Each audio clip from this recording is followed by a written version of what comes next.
शिवसेना आणि भाजपमध्ये मुख्यमंत्री पदाबाबत 2019 सालच्या विधानसभेच्या निवडणुकीआधी नेमकी काय चर्चा झाली होती यावरून सुरू झालेलं राजकारण काही संपायचं नाव घेत नाहीये। आदित्य ठाकरेंना मुख्यमंत्री पदासाठी तयार करतो आणि मी दिल्लीला जातो असं देवेंद्र फडणवीसांनी म्हटल्याचा दावा उद्धव ठाकरे यांनी केला होता।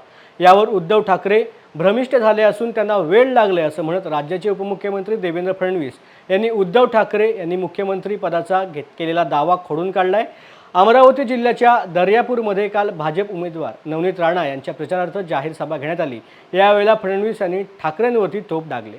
कालपर्यंत यांना भ्रम होत होता की अमित शहांनी त्यांना कुठल्या तरी खोलीमध्ये नेऊन त्या ठिकाणी सांगितलं की तुम्हाला मुख्यमंत्री करतो। हा कालपर्यंतचा भ्रम होता। आता आज त्यांचा भ्रम बदलला। आज ते म्हणतात देवेंद्रांनी सांगितलं होतं आदित्यला मुख्यमंत्री करतो।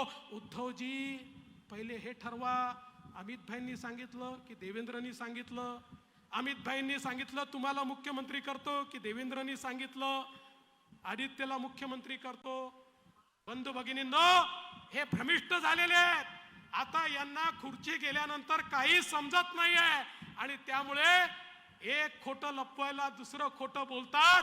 आज हे सपशेल उघडे पडले आणि मी स्पष्टपणे या ठिकाणी सांगतो, हो मी त्यांना सांगितलं होतं की आदित्य ठाकरेला तुम्ही लढवा, कारण तुमचा पक्ष नंतर त्याला सांभाळायचा आहे, काहीतरी ट्रेनिंग त्याला मिळालं पाहिजे। पण त्या ठिकाणी मुख्यमंत्री तर सोडा, मंत्री बनवण्याचा देखील विचार नव्हता आणि त्यांनी जर त्याला मंत्री बनवलं नसतं तर त्यांच्या पक्षाची अशी हालत झाली नसती। पण यातनं एक गोष्ट निश्चित झाली, एक तर मी मुख्यमंत्री नाही तर माझा मुलगा मुख्यमंत्री, म्हणजे केवळ या ठिकाणी आपल्या परिवाराचाच विचार। आणि म्हणूनच ते कोणासोबत गेले?